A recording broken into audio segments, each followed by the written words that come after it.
নমস্কার, দেখছেন talk to Bangla. আমি অভিষেক করেছে প্রদর্শিত এই মুহূর্তে যে খবর নিয়ে উপস্থিত হয়েছে, গতকাল সংসদে আমরা একটা নজিরবিহীন ছবি দেখতে পাই। দেশের প্রধানমন্ত্রী তিনি ভাষণ দিলেন না এবং ভাষণ দেওয়ার আগে 1 মিনিটের মধ্যে মাত্র সংসদ খুললো এবং বন্ধ হয়ে অ্যাডজর্নড হয়ে গেল, সংসদ স্থগিত করে দেওয়া হলো। এবং তার পেছনে কারণটা কি আমরা তো দেখতে পেয়েছিলাম যে গতকাল বিভিন্ন গদি মিডিয়াগুলোতে একদম যখনই দেশের প্রধানমন্ত্রী সংসদে ভাষণ দেন, তাকে তো সংসদে দেখা যায় না বড় একটা, তো তিনি যখনই ভাষণ দেন তার আগে থেকে কাউন্টডাউন দেখানো পর্যন্ত শুরু করে, অর্থাৎ কতক্ষণ পরে দেশের প্রধানমন্ত্রী সংসদে বলবেন সেটা নিয়ে কাউন্টডাউন হয়। এবং গতকালও দেখানো হয়েছিল 4 ফেব্রুয়ারি, কিন্তু 5টার সময় দেশের প্রধানমন্ত্রীর বলার কথা ছিল, কিন্তু 5টার সময় সংসদ খুলতেই আমরা দেখলাম মাত্র 1 মিনিট সময়ের মধ্যে সংসদ স্থগিত করে দেওয়া হয়। তো আমরা তো বসেছিলাম যে কেন স্থগিত করে দেওয়া হচ্ছে, কতক্ষণের জন্য স্থগিত করে দেওয়া হচ্ছে?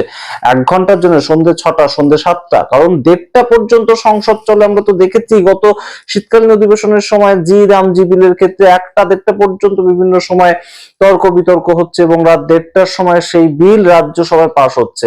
তো সংসদে দেশের প্রধানমন্ত্রী ভাষণ দেবেন, অবশ্যই সেটার জন্য তো সংসদ খোলা রাখাই যেত, কিন্তু সংসদ সম্পূর্ণ পরের দিনের জন্য স্থগিত করে দেওয়া হলো। কিন্তু তার প্রেক্ষাপটটা কি? তার প্রেক্ষাপটটা রাহুল গান্ধী গত 3 দিন ধরে সংসদে বাজেট অধিবেশনের পরের দিন থেকেই, যখন প্রেসিডেন্টের স্পিচের ওপর বক্তব্য রাখতে তাকে বলা হয়েছিল, তখন থেকেই তিনি একটি বই পড়ার চেষ্টা করছিলেন। প্রাথমিকভাবে তাকে সেই বই পড়তে দেওয়া হয়নি।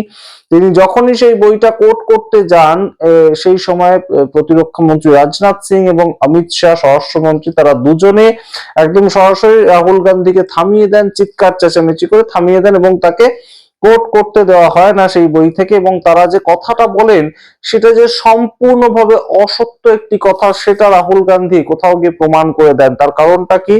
গতকাল আমরা দেখতে পাই যে একদম রাহুল গান্ধী প্রথম দিন সংসদে একটি বই পড়তে যান এবং সেটি কার লেখা? সেটি লেখা হচ্ছে ভারতবর্ষের প্রাক্তন আর্মি প্রধান, সেনা প্রধান নরভানে, তার লেখা একটি বই, এবং সেখান থেকে রাহুল গান্ধীকে কোট করতে দেওয়া হয় না, এই বলে যে সেটি পাবলিশড হয়নি। তার পরবর্তী দিন তিনি বলেন যে এটি একটি কার্বান ম্যাগাজিন, সেখানে এই বইটার কিছু লাইন ছাপানো হয়েছে, সেটার থেকে আমি অথেন্টিকেট করে আমি পড়বো, কিন্তু তখনও তাকে কোনো মতেই পড়তে দেওয়া হয়নি। তখন সংসদ উপস্থিত ছিলেন না দেশের প্রধানমন্ত্রী বা প্রতিরক্ষা মন্ত্রী। তো তার পরবর্তীতে আমরা দেখতে পাই রাহুল গান্ধী গতকাল যেটা করেন, তিনি বইটাকেই একদম নিয়ে আসেন, সরাসরি বইটাকে নিয়ে আসেন এবং সংসদের বাইরে দাঁড়িয়ে তিনি সংবাদ মাধ্যমের সামনে বইটার যে লাইনগুলো পড়তে চাইছিলেন তিনি, সেগুলো তিনি পড়ে দেন। সেই ভিডিও আপনাদের দেখাতে পারবো না কপিরাইটের কারণে, কিন্তু আমরা একদম সরাসরি বলে দিচ্ছি রাহুল গান্ধী কি বলেছেন। রাহুল গান্ধী সেই বইয়ের একটি কোট অংশ সেটা পড়ে বলেন, চীনের থেকে বিভিন্ন ট্যাঙ্ক যখন ভারতবর্ষকে আক্রমণ করতে অলরেডি ঢুকে পড়েছিল এবং 2 ঘন্টা ধরে তারা ঢুকছিল কন্টিনিউয়াসলি, তখন তিনি ফোন করেছিলেন রাজনাথ সিংকে এবং রাজনাথ সিং জি তখন তাকে উত্তর করেননি এবং তিনি জানিয়েছিলেন আমি হায়ার লেভেলকে জিজ্ঞেস করে তার পরবর্তীতে হায়ার মিনিস্ট্রিতে কথা বলে আপনাকে জানাবো। তো তিনি হায়ার মিনিস্ট্রিতে জানান এবং সেই হায়ার মিনিস্ট্রির সভাপতি নরেন্দ্র মোদী দেশের প্রধানমন্ত্রী, এবং হায়ার মিনিস্ট্রির তরফ থেকে প্রাথমিক যে উত্তরটা আসে সেই উত্তরটা রাজনাথ সিং আবার মিস্টার নারাভানে তাকে কনভে করে দিয়েছিলেন, এবং যে উত্তরটাতে দেশের প্রধানমন্ত্রী বলেছিলেন, কোট আনকোট বলছি, একদম বই থেকে বলছি, রাহুল গান্ধী যা বলেছেন তাই বলছি, জো উচিত সমঝো করো, অর্থাৎ যা ভালো মনে হয় করো। আচ্ছা, আপনারা ভাবুন তো, আপনাদের বাড়িতে কেউ আক্রমণ করতে এসছে এবং ভারতবর্ষের কালচার ওয়াইজ ভারতবর্ষে প্রত্যেকটা বাড়িতেই একজন করে কর্তা থাকেন যিনি অভিভাবক হিসেবে কাজ করেন। সেটা বাড়ির বাবা হতে পারেন, সেটা বাড়ির দাদু হতে পারেন, কাকা হতে পারেন, কাকিমা হতে পারেন, মা হতে পারেন, যে কেউ হতে পারেন। তো সেই কর্তা বা কর্ত্রী, তাকে আপনি ফোন করলেন, তিনি তখন বাড়িতে উপস্থিত ছিলেন না, বাড়িতে কেউ আক্রমণ করছে, পাড়ার ছেলেরা আক্রমণ করছে ধরে নিন, বা পাড়ার হুলিগানসরা আক্রমণ করছে, তখন তাকে তিনি ফোন করলেন আপনি, এবং তিনি তখন জবাব দিলেন জো উচিত সমঝো করো। আপনি তার প্রতি কতটা এর পরবর্তীতে সম্মান দেখাতে পারবেন?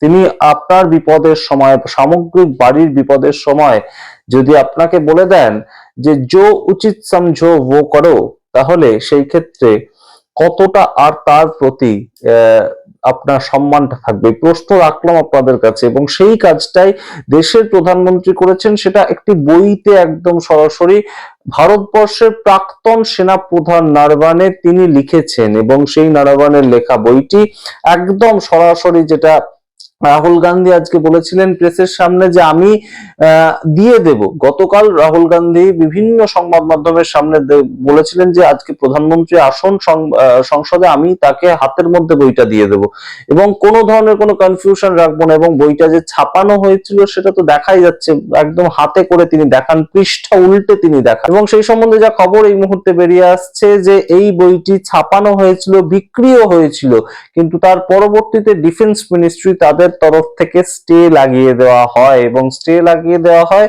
এবং যা খবর এই মুহূর্তে বিভিন্ন সূত্র মারফত উঠে আসছে যে এই গত 3 তারিখ পর্যন্ত অ্যামাজন যে সোশ্যাল প্ল্যাটফর্ম রয়েছে, ই কমার্স প্ল্যাটফর্ম, সেখানে বইটি পাওয়া পর্যন্ত যাচ্ছিল, তার পরবর্তীতে আর পাওয়া যাচ্ছে না এই মুহূর্তে। তো সামগ্রিকভাবে কিন্তু এই মুহূর্তে সরাসরি ভারতীয় জনতা পার্টি এবং নরেন্দ্র মোদীর যে বিশ্বগুরুর ছবি, সেটা রীতিমতন ধসে গিয়েছে। যে দেশের অভিভাবক তিনি সেনা প্রধান, তাকে বলছেন জো উচিত সমঝো করো, এবং সেটা এই মুহূর্তে ডিফেন্স মিনিস্টার, রক্ষা মন্ত্রী তাকে বলছেন, এবং তিনিও একইভাবে একই কথা বলে দিচ্ছেন। কিন্তু ভারতবর্ষের যা নিয়ম, ভারতবর্ষের নিয়মটা তো পাকিস্তানের মতন নয় যে সেনা প্রধান যা ভাববেন তাই করবেন।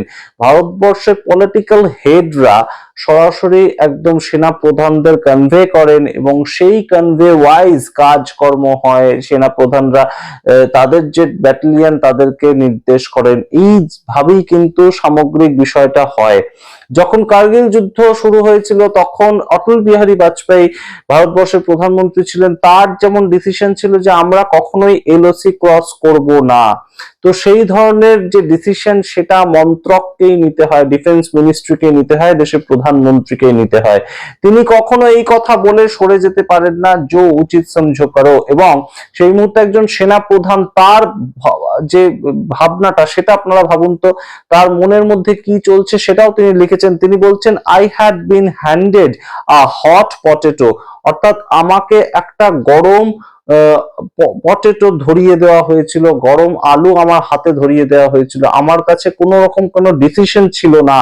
তারপর তিনি লিখছেন, with this carte a blanche the onus was now totally on me, অর্থাৎ আমার হাতে সম্পূর্ণ ডিসিশন ছিল এবং আমার হাতে একটা গরম আলু ধরিয়ে দেওয়া হয়েছিল। আমার সেই ধরনের অবস্থা চলছিল। কতটা অসহায়, কতটা অসহায় পরিস্থিতিতে সেই সময় একজন সেনা প্রধান পড়েন। যদি কোনো অন্ধ ভক্ত এই মুহূর্তে এই খবর দেখার পর বলেন যে কতটা দরাজ আমাদের দেশের প্রধানমন্ত্রী, যে একদম সরাসরি সেনা প্রধানের হাতে ছেড়ে দিয়েছেন, জো উচিত সমঝো করো, এই কথার মাধ্যমে দরাজতা তার প্রকাশ পাচ্ছে, এটা কিন্তু কখনোই দরাজতা হতে পারে না।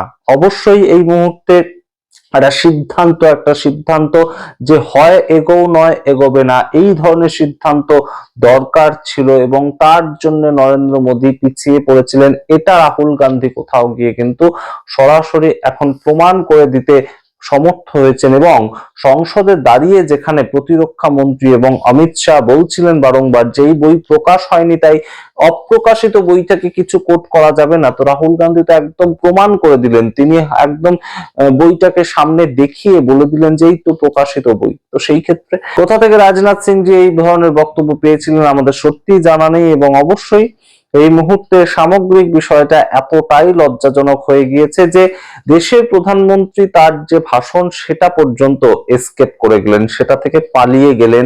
সংসদ স্থগিত করে দেওয়া হলো এবং সংসদ স্থগিত করতে বাধ্য হলো বিজেপি। আপনারা সামগ্রিক রিপোর্টের ভিত্তিতে কি মনে করেন অবশ্যই কমেন্ট বক্সে কমেন্ট করুন। দেখতে থাকুন টক টু বাংলা। অবশ্যই টক টু বাংলা ইউটিউব চ্যানেলকে সাবস্ক্রাইব করে দিন। ধন্যবাদ।